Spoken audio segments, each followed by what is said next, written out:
some learning. Alright. Okay. We are playing a game, or we'll analyze a game from who? Emmanuel Lasker. Oh yeah. He's the he's the guy that everybody should model after. He started a lot of revolutionaries in how he played. He wasn't set on just one set of play. He wasn't a modern player. He was whatever he needed to be, and that's what made him the best of the best. So let's see how he takes chess to the whole new level. He's facing a player named Henry Edward Bird. And I believe this is the gentleman that might have made the bird opening. So we'll have to see.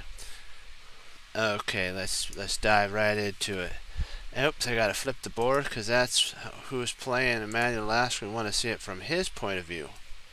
All right, so with the Henry, or we'll call him Bird. Bird did F3, F4, and Emmanuel Lasker played D5.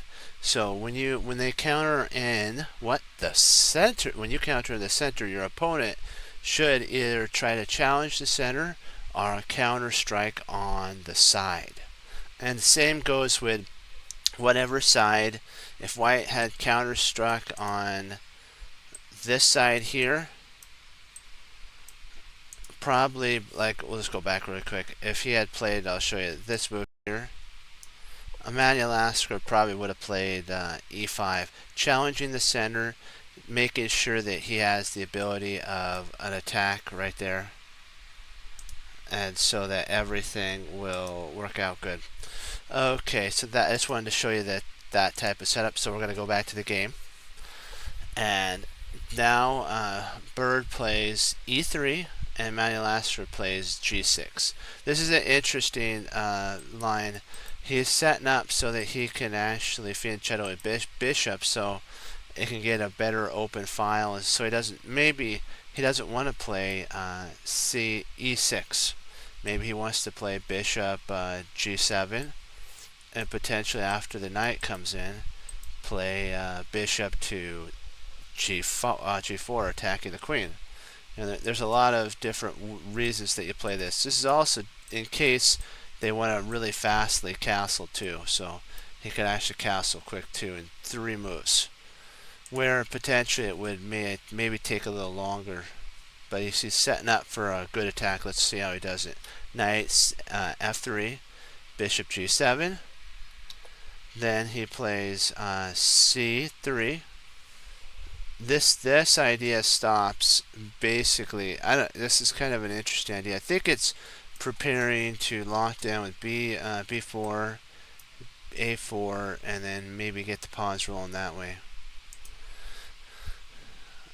Let's see here. I have to check this out. C3. This is a tricky one. If you guys have any comments you want to put in, you're more than welcome to. Okay, this, I don't think. Oh, I see what he wants to do. He wants to be able to stop Black's dark. Oops, my bad there. Black's dark squared bishop, and at the same time potentially play G3. Knight, maybe B2, or B3, knight B2, or maybe he wants to, like what we're seeing, lock down the position like this. But that's a really odd looking move. I think he probably should have just developed a knight. And if he's going to go down that route, probably Emmanuel Lasker would have probably played knight here, G. Probably would have came in, bishop, knight takes, bishop takes, bishop takes. I think this is what Bird was kind of afraid of, this type of pawn structure that would have came down the board. So to prevent all that, he went C3. And so that's kind of interesting. I think it might be a dubious move in my opinion. I don't think doesn't develop. Knight f3. See, Emanuel Lasker has how many pieces developed to Bird's 1 to 2. So he's got a lot of time. And so now I think he's thinking about playing into here. A6. That stops any poking in. He probably wanted to play via B5 into D4. That'd be an interesting idea. A6, castles, knight C6. He's coming back. He's coming back another route. Rook E8, knight to E5. This provokes a knight takes move. Really, really good move. Then knight D7. Now he's threatening to win this pawn. And so D4 is an important move now.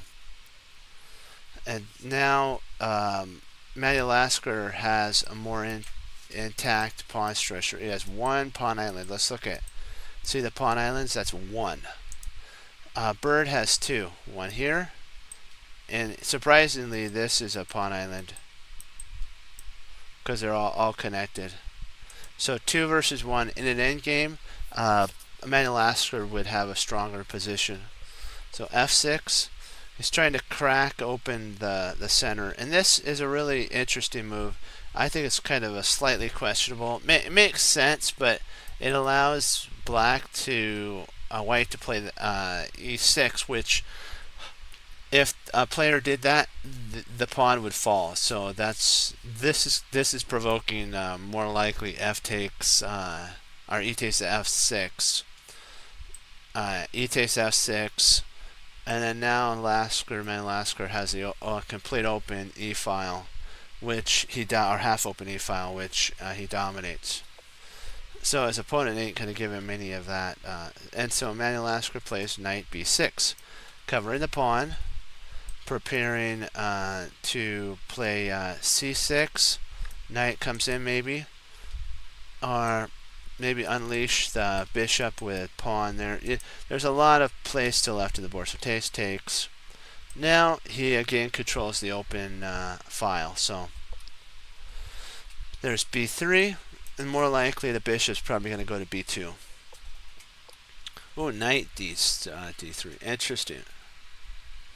Keep intact the. I think the reason he played this move back here was so that in case he actually can come out via either A3 or B2. So he's holding that. He's trying to Emanuel Lasker's trying to protect his his pawn, and also allow the knight to develop. I think also the reason he played B3 too back here was actually to prevent the knight from infiltrating in via A4 and C4. So I think that was probably the main play. So interesting. Okay, so he retreats back with the bishop. Now Emanuel Lasker's position solid as a rock. So is Bird's, but one thing Emanuel Lasker has that Bird doesn't have is space. Bird is getting cramped right now, and Emanuel Lasker is just going to start tightening the screws, as they like to say. Knight D7. Next, he'll play knight F8 into knight to E6 into knight to G5, and then and then he'll have a nicely planted knight on E4. That takes though 4 moves. But remember, the position is closed, so he has time. It's a static position over a dynamic position. And a knight actually in a static position is superior to a bishop. In a dynamic position, bishop's stronger majority of the time. Except if the pawns are on one side of the board. So queen F2,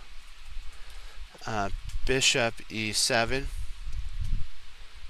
bishop C3, rook C8. Interesting setup here. He's getting ready to poke at c5 here and see if he can't take, and then potentially he has a rook en route. Everything's getting a little bit tighter and tighter and tighter, as we like to say, tightening it up. A3, not letting any weakness. Emanuel Lasker's not letting any weakness in. Bishop d2 and f5. Here we go. Now he did this. This is an interesting continuation. He gave up the protection of d5, but he does have enough defenders. He's got 4. He also wants to eventually plunk his knight in on f5.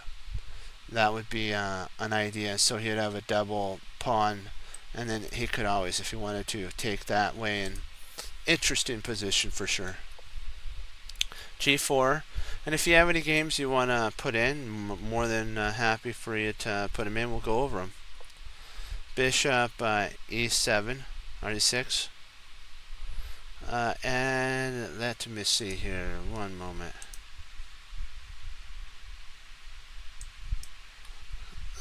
Okay, there we go.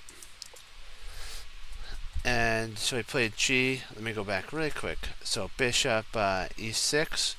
That's in case he takes here. Bishop will take. He doesn't want to allow takes and then takes. That shatters his pawn structure. So he wants to take with the bishop. Queen g2. This is an interesting position for white, because if takes here, the bishop takes, queen takes. It's starting to look a little loose for white right now, and white's going to start feeling the pain. So he takes,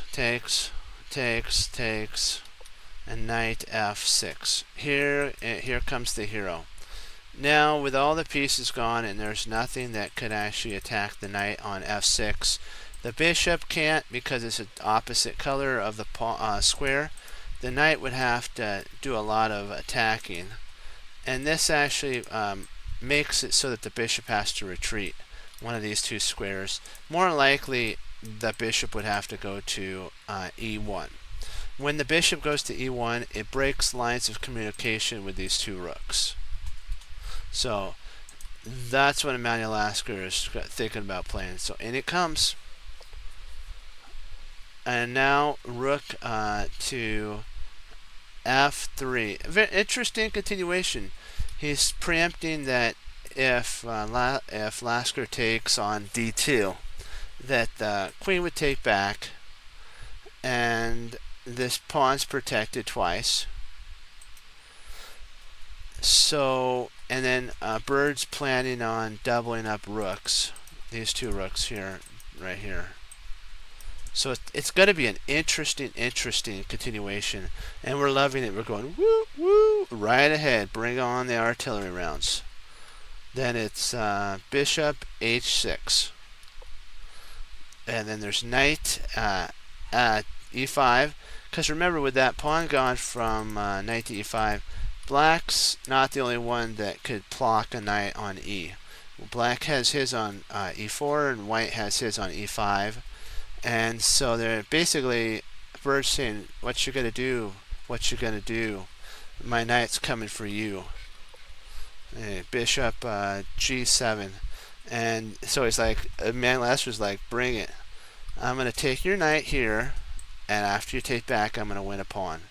And I'm gonna be a whole pawn up, and I'm gonna go into an endgame where I'm completely winning. So the knight has to go, oh no, I made a mistake by coming forward. I allowed Emanuel Lasker to get his bishop into a better spot, and he had to move his knight back. So, not very good. And back there. Now, actually, surprisingly, if Bird wanted to, I think Emanuel Lasker might have gone for a draw here, because it's equal position. I think they might have repeated. But Bird wanted more, and sometimes when you push for more, even though the position's a drawn position, you can end up losing the entire game just because you want to push. Remember, sometimes a win is a draw. One sec, let me get a drink. Let's do it.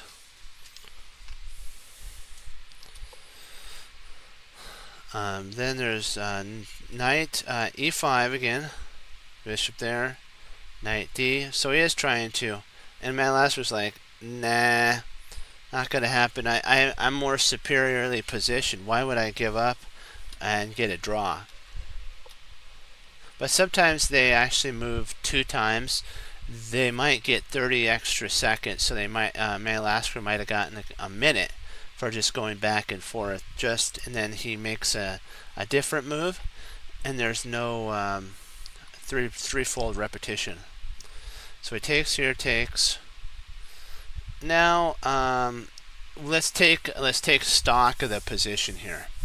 Stock of the position is this: that Bird now has 3 pawn islands. 1 and 1, 2, and 3. Manlasker has 2. 1, 2, 3, 4, 5. These are 1 pawn island, 1 pawn island. And so Bird has 3 pawn islands to Manlasker's 2.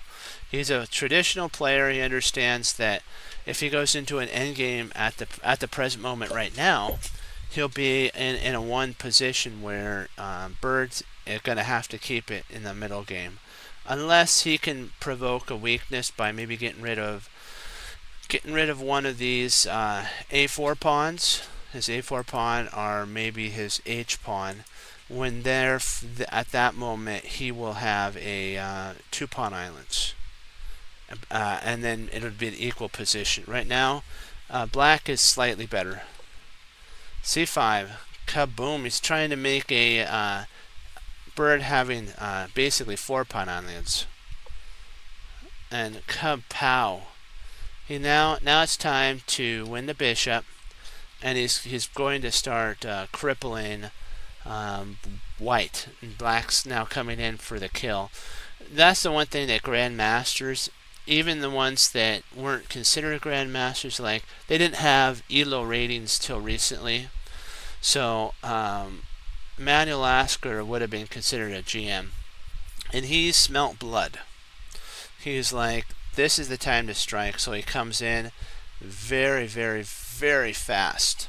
Now he's threatening to actually win a pawn by takes, and bishop takes. And that would actually be a devastating one with a check.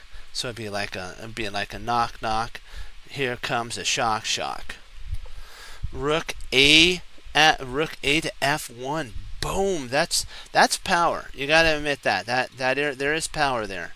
But remember, he still has to worry about losing a pawn, and he's going to lose a pawn. Here it comes. There we go. That pawn is dropping. And the best thing that I think white can actually play is f7 here, trying to poke at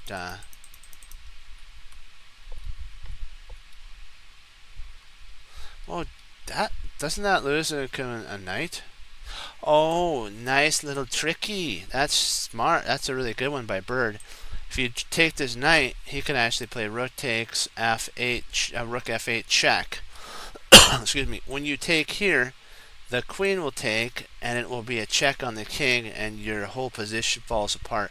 Always look for, why didn't my opponent give me a piece? Sometimes they're setting up for a stalemate. Sometimes they're setting up for a sweet discovery like this. You gotta love that. Now Manlasker is up 2 whole pawns. 1 now. And now he's pinning the knight to the rook, and he's going to start trying to go into an endgame where, again, he's 2 pawns up. Takes.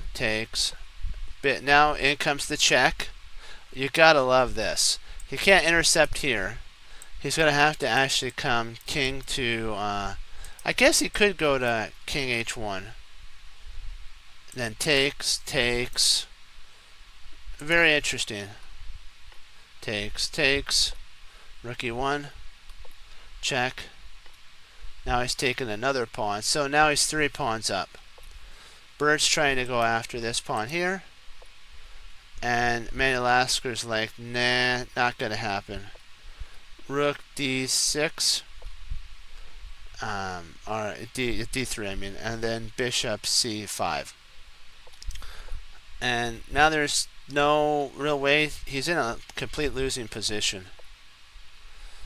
So if he takes here, this knight drops. And if the knight moves, the bishop takes, rook takes. It's getting closer to an endgame. And even if rook takes, pawn takes rook here, Emanuel Lasker's got this move, and he'll pick it up, and he still has his two connectors. Once all these pieces go off the board, even this pawn for that, let's say he loses this whole sector over here, but all these pieces come off the board. These two warriors right here will win the day. So let's say, yeah, I think that then the game ended here. Bird resigned. So we're gonna do two more, and then we'll do some puzzles. Oh yeah, puzzle, puzzle, puzzle. Let's do it to it. Excelente. And here we go. We're going to get on to this one right here.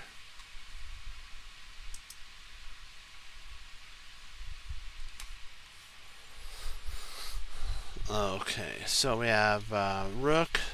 We have Emanuel Lasker as black again.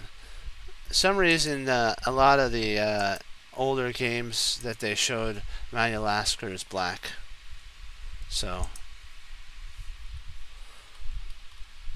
now we're going f4. Bird does a lot, very similar, a lot of the f4. Oops, oh my bad. I am so sorry there. Somehow it got pushed up there. Now, same opening, very similar. Uh-oh, 1 second. One moment.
Right, we're back.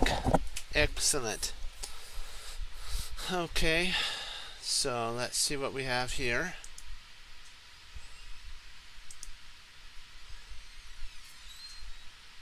Excellent. I just want to check to see.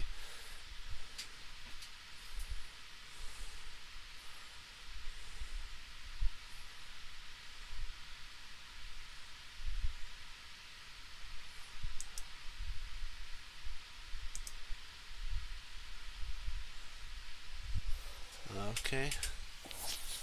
I just had to check to make sure everything was okay, if there was any comments. Knight f3. There we go. Castles. And then b6. The idea of b6 is we're going to take and start attacking the center if he wants to do that. It also prepares for Emanuel Lasker to play b6, which then keeps the whole line. So it looks like it's going to be closed, but it ain't closed. b4, bishop b7, a4, then knight d7. Do you see how It's kind of like a stonewall setup here that he's setting up. White is.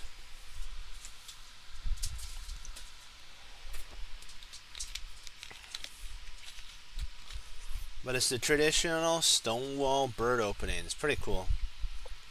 Castles, rook c8, and now he's getting ready to play c5. Pawn takes, pawn takes, pawn takes, rook takes, and he's got an open file or half open file controlled by Emanuel Lasker. There it is, c5. Here it comes. Takes.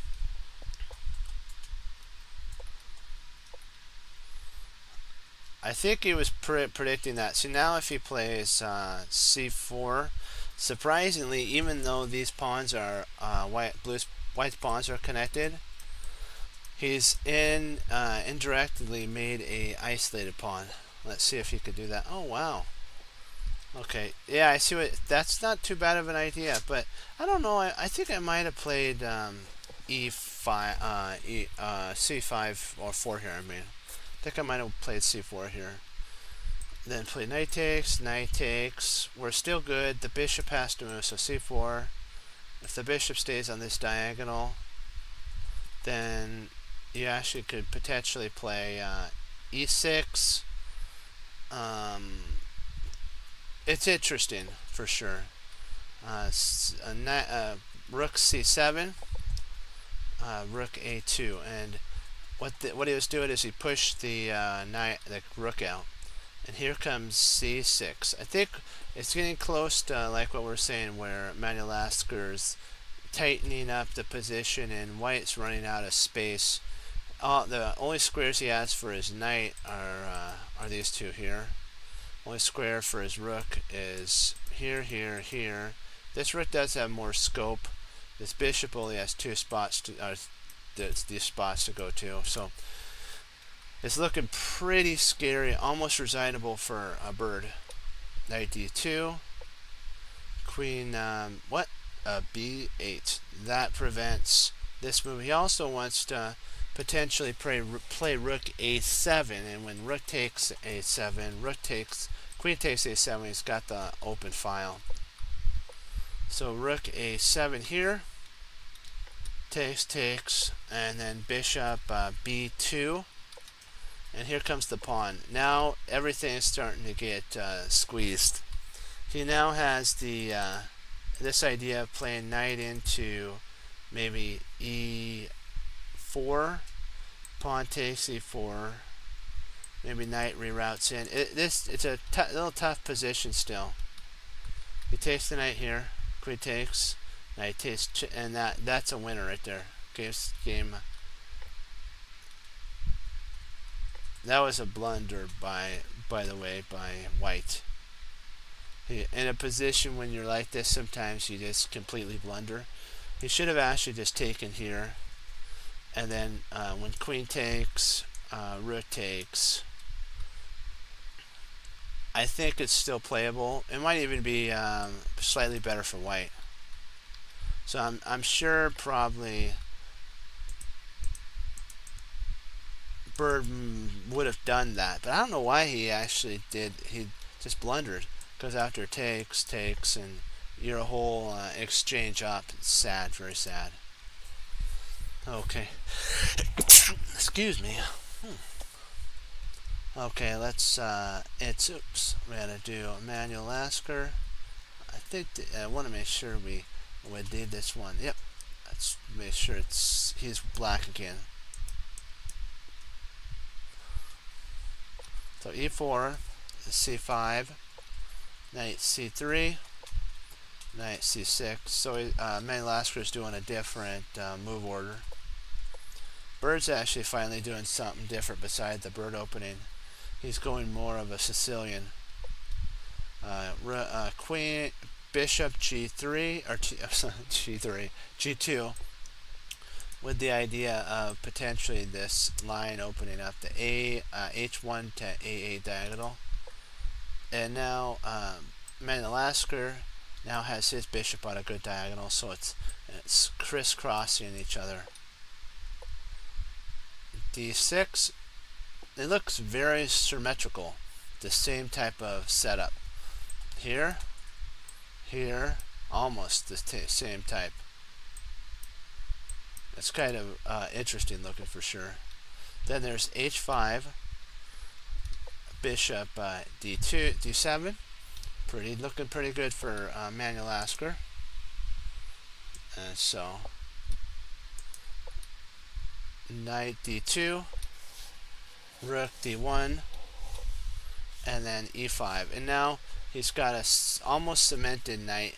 There is one way that white could kick it out with c3, and that's what he did.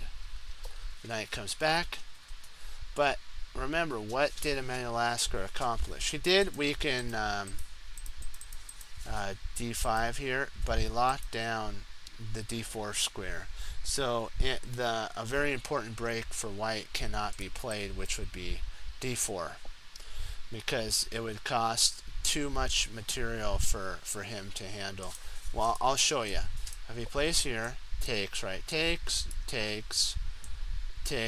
bishop takes, and then pawn takes. And Manuel Lasker's up one whole pawn. Even though they're doubled, he has a passed isolated pawn. Isolane.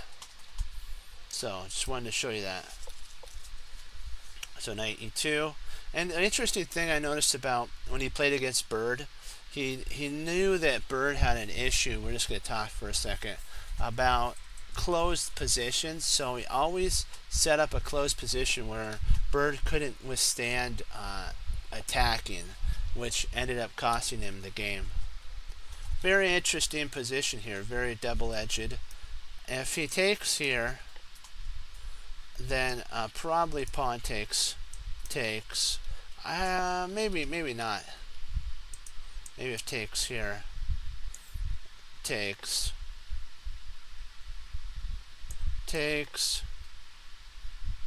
probably bishop takes, and then now Manuel Lasker will probably play around his isolated pawn. He has all of his pieces still on the board, and potentially after knight f6, castle kingside, he'll probably mobilize all of his forces and go for a complete knock on the position. So he comes there, bishop takes, knight takes. So now again he's mobilizing everything. The interesting thing is how both kings are in the center. They're not really at this present moment worrying about king safety because of how closed the position is. Here, it's all there. No pawns have been traded off, so it's actually okay for the kings to be in the center. If white tries to keep maneuvering his pieces around, black can actually justify himself to play king f7 so that he can connect his two rooks and get his rooks involved. And white might actually at that moment castle kingside. So it's going to be interesting. Takes. So Bird's trying to open stuff up. Queenside. Oh yes. Now he's going to try to say to Bird, "What are you doing, bro?" And Bird kind of obliged him by locking down the queenside. By this move, I am not so sure that was the best continuation. I do not know. I think maybe he could have tried maybe taking here, and then had takes, maybe this. But I think what he was afraid of is this queen, this rook opening onto the queen. He still could actually play this way, have the bishop. Or what he could do is, if takes here, he can actually play knight comes in too. That's an idea. And then prepare bishop c6, and then d5, d4, something like that position. But he pushed, which I think that might have been slightly one of the losing moves. Let me get a sip of water and we'll get started again.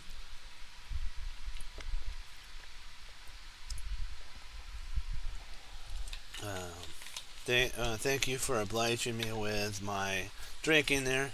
Didn't mean to drink in your ear. Okay, queen c2, queen to h7. There's an idea. I think Emmanuel Lasker wants to play h4 here. And then if pawn takes h4, he wants to actually play maybe f4 here. And I think that is a crushing continuation if he's able to get that in. Let's just say that black castles here. I think this is actually what he's wanting, and then after this move here, he might be playing that move and then taking. But this still is kind of scary. I don't know if he would have allowed a protected pass pawn. So he might have actually taken here, taken,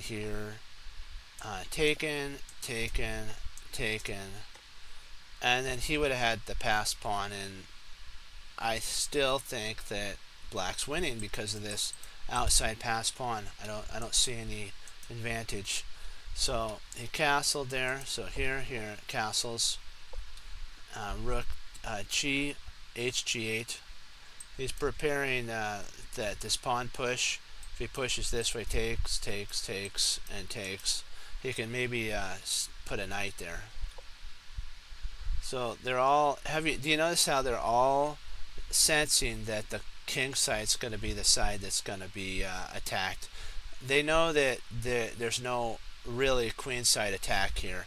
They're either going to be playing for a center thrust, and Emmanuel Lasker's saying, I want to bust open the side. And if he could bust it open, he'll be able to basically win. But if white can hold his attack down, there's probably going to be a draw, and that's probably okay for Emmanuel Lasker. But he wants to go for the win. Knight a6. The idea is knight a6 to c7, and then maybe even I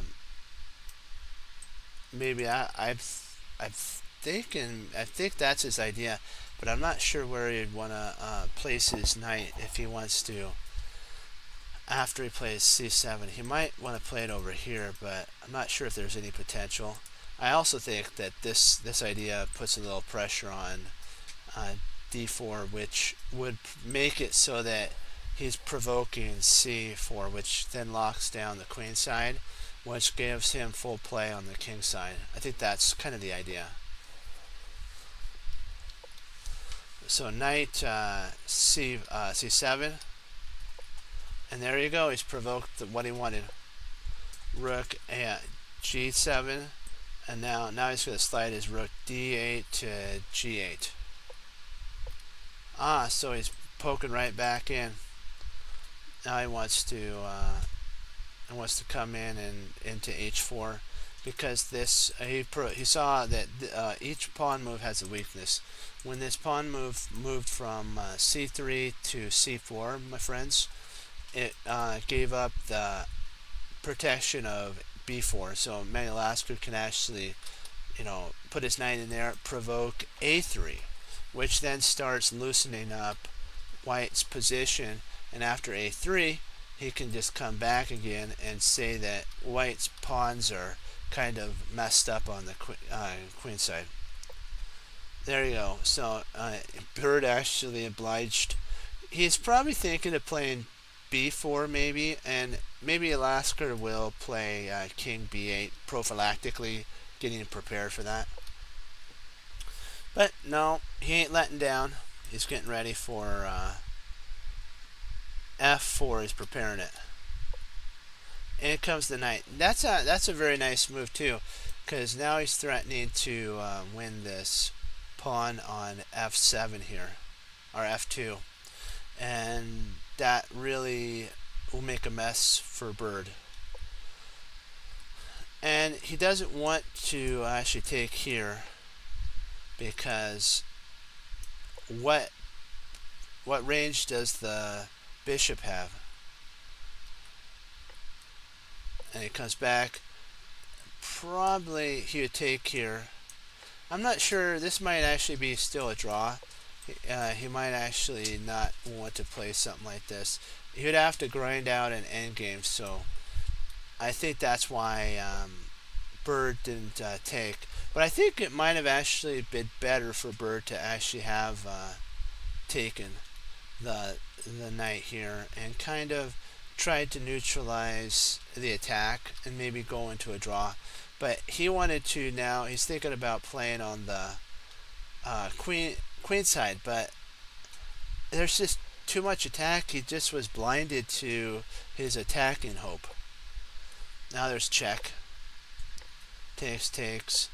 And now the knight's going to come back and he's threatening to attack here. And then if knight takes, rook takes, actually he can't because, yeah, Bird's basically in full defense mode right here. And Emanuel Lasker's like, this is how I want it. And he goes, this is how I want it. Yeah. And he goes knight to e3. This is a really good move there. He's moving back. He's realizing he made a slight mistake.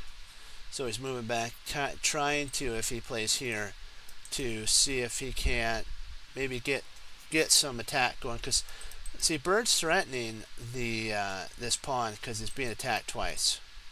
So that's why it's a really good move. And now it's only attacked once. And you're like, but what about the bishop? The bishop got blunted by this knight coming in.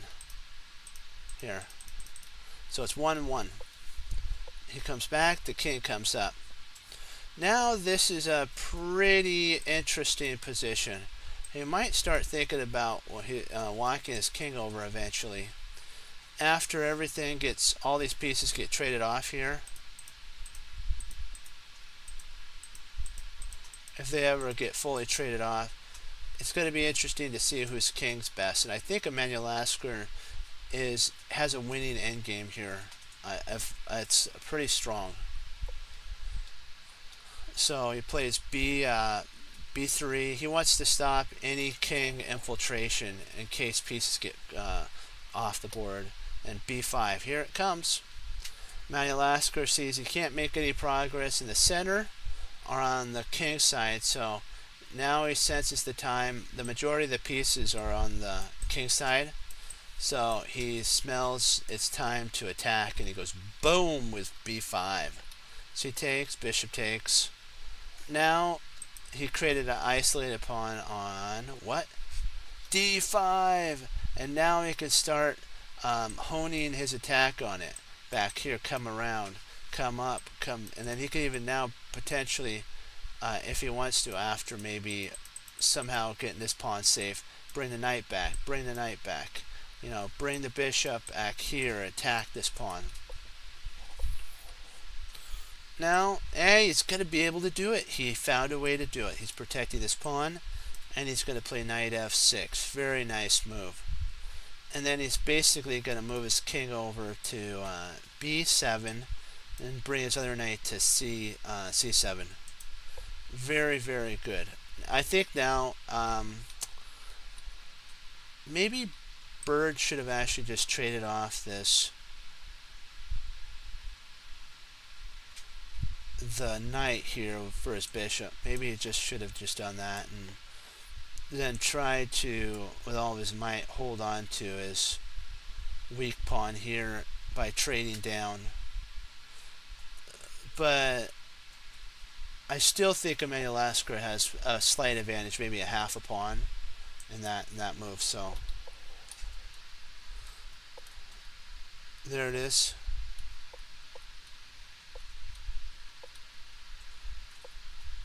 Now he's getting the rolling, as I like to say. Takes. Boy, this is very interesting of a position. He wants to come around via probably into e5 here. And probably lock something down, maybe a6, come around this way. Maybe even rook up, and I don't know, there's a lot of play here. Check.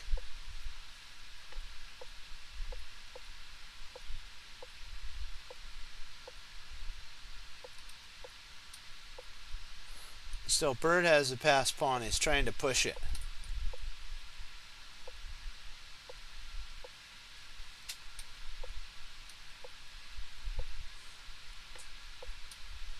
Check. Man, Alaska, this is getting interesting. They agreed to a draw here because I don't think there's any way they can make any progress. Manuel Lasker is going to win this pawn. Burst has an outside pass pawn. I think with proper play they would actually win. This would be a one position, probably for Manuel Lasker, but he's like, I don't want to risk losing because of having an outside passer, so he just basically cashed in and said, you know what, it's better to have a draw than a loss, which is smart. Remember, sometimes in a tournament it may come down that all you need is a draw to win. So you have to keep that always in your forefront, that a draw isn't bad. If you're tied and you're the person who is, let's say you have a 6-round game, right? You both won 5, then your opponent lost. The person who, is equal to you in rating for points lost. Now it's 5-0, right? You can get 5.5 by just drawing, and then you become first and you win the whole entire pot of money. That's good. That's a good day. So just keep that in your forefront. And if the player's higher level than you might even get some points in the process. So congrats on that. So let's see, what do we want to do here? I think probably we'll call it right here for right now, and pick up tomorrow. Wanted to thank you all for logging on and participating. And remember, like what we always say, chess crunching is fun when you come to Chess Cruncher and Chess Cruncher TV. And like what we always say, remember to honor the Lord Jesus. And like what I say is, God bless, my friends. And I'll see you next time. Be blessed. Bye-bye. And keep playing chess, because Chess Cruncher loves you. Hey, how you guys doing? Welcome back. Let's do it. Okay, we're gonna be doing some French defense. Now we're gonna have to turn the board. We're doing some games from Grandmaster Simon Williams. So let me get a sip of water here, and we're gonna get a rockin' and a rollin'.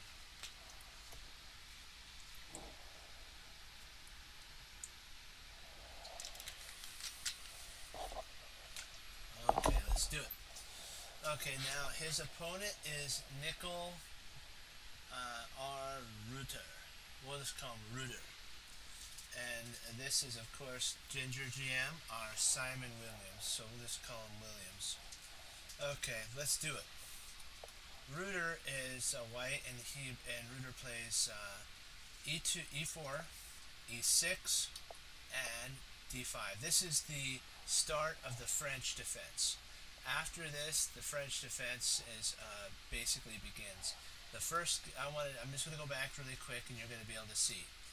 The first moves you have to remember is if he goes e4, you go e6, and d4, and then d5. You see that? Now you're in the French defense. And then there's like 5 or 6 different variations that we're going to go down. And let's see which one he goes. I think they play, if I'm not mistaken, the exchange variation. This is one of the most dullest, boring kind of French defenses, but it all comes down to one thing. Who is the strongest player? And who knows, their lines so much better than the other people. And Simon Williams, of course, is a master of the French defense, and he will outplay his opponent, Rudder, versus Williams. And so we're going to see what Rudder played now after this.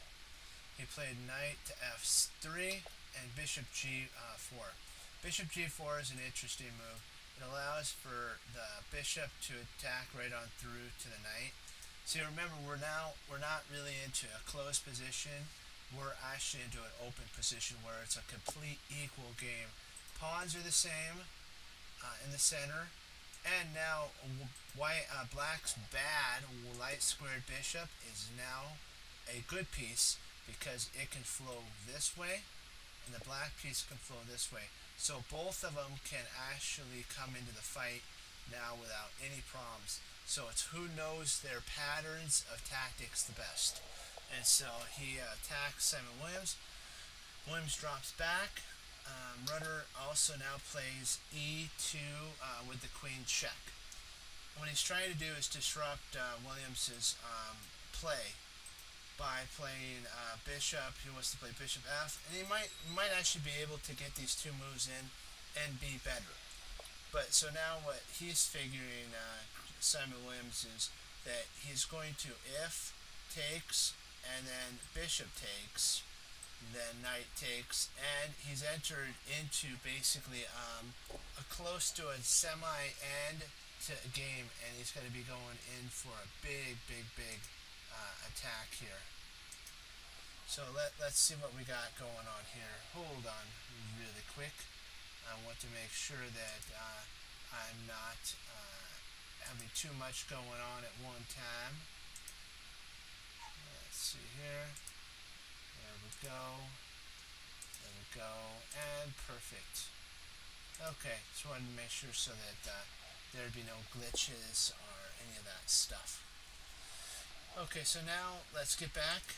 It plays 7 plays e7, and the reason we find out is if white trades here, he welcomes the trade because Simon now is actually in the driver's seat. And if white tries knight e3, knight f3, bishop comes out. Let's say bishop comes out here. There, he comes back. Actually, he can come back or he can come back here. Probably the best continuation would be bishop. I'm going to remove this here. Bishop d3, keeping this diagonal. And now Simon can actually develop to knight to b d7, with knight potentially coming in this way, or potentially knight coming in this way, and then coming in here and getting the rooks involved. He also has the potential of a pin here, so like if you didn't want to play that but you wanted to kind of tickle the knight a little bit, you could do that, and then this. And he probably could castle and have castles. I don't see, there is a idea of coming in here, but it's kind of slow. So do we want to actually have that, or do we want, I think this doesn't have a lot of, but remember he can actually take there. So I'm thinking in this way of rerouting everything. And there's also an idea too, I gotta go back here, where bishop to g3 is a huge idea. G6 is a huge idea. After bishop takes, there's some that believe that taking here because you get an open file is actually a good idea, and then there's some that say that taking towards the center is better. It all depends. And if, let's say, rook comes over here, you have takes here, takes there, and then the knight pops in, and now it's going to be an interesting, it's a semi-closed game, so we'll get to see how everything starts flowing. So now the bishop intercepts so that does not happen at all. Then knight c6, knight c3, and then castle queenside. Simons knows that his opponent may castle kingside, but I doubt it because of how clustered the pieces are. So castle queenside. So now it's a game of positional play. Who can out positionally move their opponents?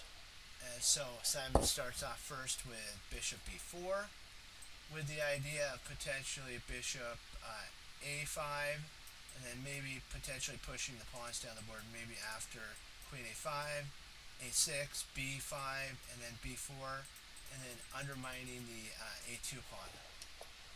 So pawn g4. When stuff's locked in the center, which the pawns are all locked here, the play is going to be on the side of the boards, which the side of the boards are the queen side here and the king side. So this right here is the king side. I'm just going to draw the arrows, and this right, oops, not up there, and this is the queen side. So queen side, king side, and that's where the play is going to be done because the center is fully locked. This is considered the center. And then there's the, I'll show you something. A lot of individuals don't know this, but you will. There's something called the outer center, which is this. This is your outer center here. But this is the inner center right here. This is where everybody strives. But you're always wondering, why do knights position it around these squares? It's because they're attacking the center and are also starting to control the outer center, as I like to say. Okay, so now he plays back bishop to g6. Well, White's trying to expand on the king side, and he has a lot of his. The reason he's doing that is he's got a lot of pieces on the king side. But remember this: your pieces are only important if they're doing something. Right now, White's pieces aren't really doing anything. The bishop's kind of stuck right now. It has no good spot to go to. The bishop over here is really confined. So that's probably, I think, why he played g4 was to actually replace his bishop on b4. I mean b2, so that he can actually hammer this pawn here and connect the rooks. Simon Williams isn't in any better situation at all either, because he has his two pieces are at home, blocking in this beautiful rook right there. So he has to unwind his knight on g8 and his bishop on f8. So let's see how he does that. And now he's moving a piece twice. I don't really like White's decision here. I think it's a very bad move. I think potentially he might have to retreat back here. His idea is to get this pawn push here, but you don't want to trade off your most beautifulest pieces.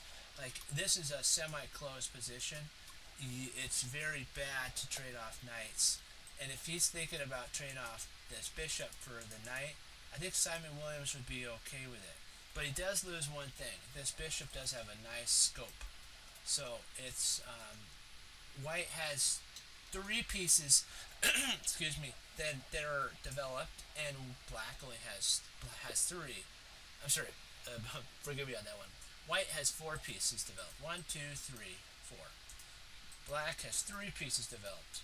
So if he can trade off one of his pieces for that, he'll have a 3-piece development over Simon's 2, which gives him a little bit of time. So he's better, step on it if he's going to take. And he does. Wow. This unleashes the rook. Now these pieces really he doesn't have to worry about moving these two pieces right away. This rook now has an half-open file that he's now sniping this rook here. Always remember something. When you, even though a pawn's in the way or a piece, let's just say these pieces were in the way here, and I'm just going to play a move here. This wasn't played in the game. And let's say that we play this here. I'm just theoretically showing you. This rook is actually eyeballing all the way through to the rook on e1. Even though this piece is involved, the bishop's involved, the queen's involved, it's eyeballing this rook on e1. You got to see what grandmasters see is they see through the pieces. They see through the position. That's why, Simon Williams was okay to take via that way, because he sees that his rook eyeballs all the way through that pawn on h3.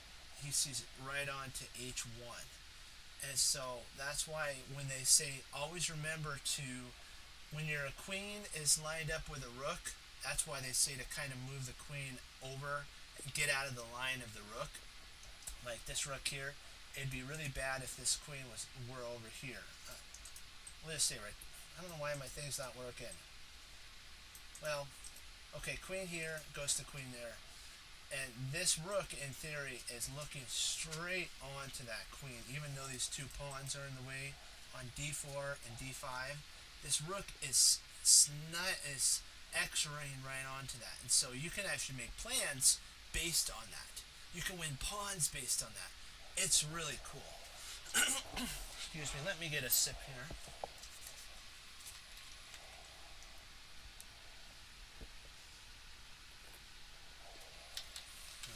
dokie.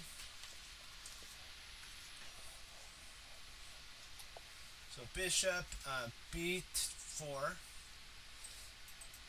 You'll take the bishop here. You could take the knight here. Pawn takes, and then there. So that's why when he played here, there, and takes, knight takes. Do you see how all these pieces, the majority of white's pieces, are on the queen side? There's two. This is going to be interesting. I'm curious to see how this actually goes, because if Simon is able to, he can actually, in theory, take this bishop with this knight. The bishop takes knight, and at a certain point, if this bishop moves off its rank or its file or diagonal, the knight could actually pop in here and into there, and it would just be a mess. So the knight retreats back. Man, that was, in my opinion, a really good move on White's decision. That was a very, very nice move. I'm thinking that he might want to, after, he might want to play bishop d, but see, that would be moving a piece twice. I'm thinking that potentially after White gets another move, I would probably put my bishop on b2. Bishop b2 is strong. It attacks this bishop all the way to this pawn, right through. It's sniping all that right there. Okay, let's see what happens. Knight f6. Now Simon's fully developed. They've all entered a middle game. Now, if the bishop wants to be 100% in the middle game, you have to develop all your pieces to when the rooks are connected. If the rooks are connected, you've entered a middle game. Yes, you have. So c3. This has a slight disadvantage. It now puts another pawn on a dark square, which makes this dark square bishop very bad. White has one trump advantage, and it's his light squared bishop. So what White's wanting to do is try to get a dominance on the light squares. And so if he can actually play bishop like b2, he can have a dominance from the h1 to a8 diagonal. So that's a killer position right there. Simon retreats back. He's now trying to, if he can, to probably develop this rook here. Maybe move his knight back. I'm trying to figure out. Well, I think if he moves his knight here, I think Simon would probably bring his knight there. You have to ask yourself, where do you want this piece? Right here. Oops. Actually, let's go there. Where do you want this knight? So you have to ask yourself, where do you want this knight? Where? And so that's a big thing that you have to always remember.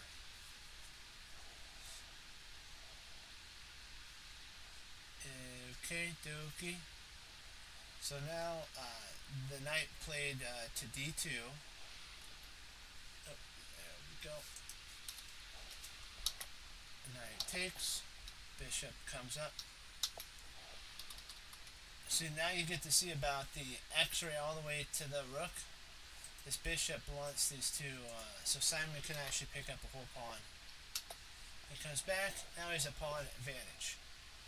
This bishop, a dark square bishop's a horrible piece. He now is perfectly placed to start the onslaught. Rook attacks the bishop. Knight comes in. Now we're just gonna slowly get through. If you like what you see, please subscribe or sub. That'd be much appreciated. And we have some emotes too, if you like. You can have those when you sub or follow. Okay, dokie. Let's see. You can play here, and then you could attack the bishop there, or play rook here. This is going to be an interesting position. So rook h5. You're attacking this bishop. So, oops, my bad. That's not where it wants to move. It plays to bishop to f4. That's a very strong position. And you can actually now he could put his knight in here, bring his bishop if he wants to here, double up his rooks, get his rooks involved. It's going to start becoming. See, there we go. I didn't even look at it, and we actually saw what the move sequence was. Also, white now has a disadvantage in the pawns. We have to look and see to ourselves what is the advantage for black, what is the advantage for white. And what you got to do is you have to ask yourself, what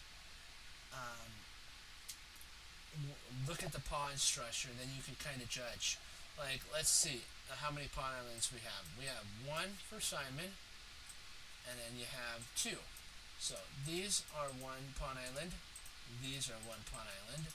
White has one pawn island here, has a pawn island here, and then has a pawn island. So 3 pawn islands to 2. And if we went to an end game, Simon Williams would be beating Rudder totally.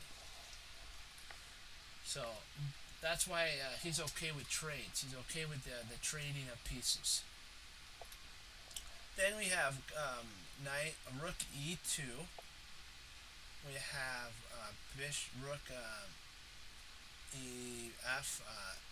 He went rook d6 to f. Up here he rovered it to f6 here. Now he's attacking the knight. He might even play this, doubling up rooks, and he's going to be willing to trade one more rook off for 2 minor pieces if he can keep it in the endgame. Now we've entered a very interesting position. We've entered an isolated pawns 2. It's actually 3. Now let's take a look at Simon Williams' position. My opinion, I think he's probably maybe a whole pawn, pawn and a half ahead. Let's look at the pawn chains. He has how many pawn chains? Let's see. 1, 2, 3, and he has 4 pawn chains. If they're connected, like if there was pawns here and here, this would be considered one complete pawn island. But because it's not, they're individually pawn chains or pawn islands. So Simon Williams still has his 2 pawn islands, where Rudder has 4. And so now if all these pieces ended up coming off the board, if we can just take them all off the board and we just were down to kings, black would be in a superior position. Actually, it would probably be resignable at this point. Black probably would just be winning, and white would just probably have to just throw in the towel and say, we'll play another game later.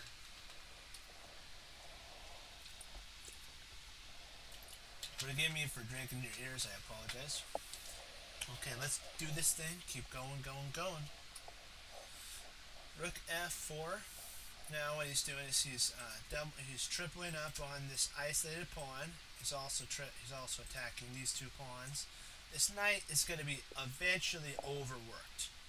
One of these pawns are going to fall. And you're thinking, but what about here? He's got this covered. His knight's covered there, and his other knight. So this knight covers here. This knight covers here. There's no infiltration points for this rook. So he can go on this, as I like to say, on this Sally Ho type of, or Sally Forth type of position with the knights. Here comes the knight. Okay, he's attacking here. Let's see, and sweet, that was a nice tactic. Because if bishop takes now, here, the knight comes in and he now wins, and he's in a superior position. I think he's 2 pawns up. Yep, he's 2 pawns up. You see down here? 2 pawns up. So that's why the rook falls back. We have check. He grabs another pawn, so he's 3 pawns up and ready to roll. He now has f4 coming, and now the knight's just rerouting. He's going to slowly but steadily destroy his opponent. The bishop comes there. He retreats back. Now here comes the knight. More pieces. If more pieces come off the board, then there's more of a sitch. Now he's threatening this rook, and he's threatening this bishop. There's no way to save both. So at that point, his opponent Rudder resigns. And if you take scope on what actually happened, the whole, in my opinion, lost position is when. Let me see here. I think it's when Rudder went a little too strong on the king side. He should have tried to unwind his pieces, trade off pieces, or go in for maybe trying to stop this queen. maybe just do something. But then he got to this position here where it was a total mess. His pawn chain, his knight, his oh, I apologize. I got to go back here. I'm going to show you something. This at this point right now, white is actually superior to black because how cramped this position is here. But when he took the bishop, now Simon Williams' position is not cramped anymore. He can actually play his bishop out, his knight out, and he can start infiltrating into the position. And that's the cool thing that's happening. And so now we figured out that when that happens, you'll end up winning games because you'll put your opponent in the squeeze, or they'll just blunder like what happened here. So let's see another game. We have William TP Gilbin. We'll just call him William, and then we'll call Simon, and the other person William, so that we don't get it mixed up. Or I'll just do white black because they have this one has the same last name, almost very similar, but without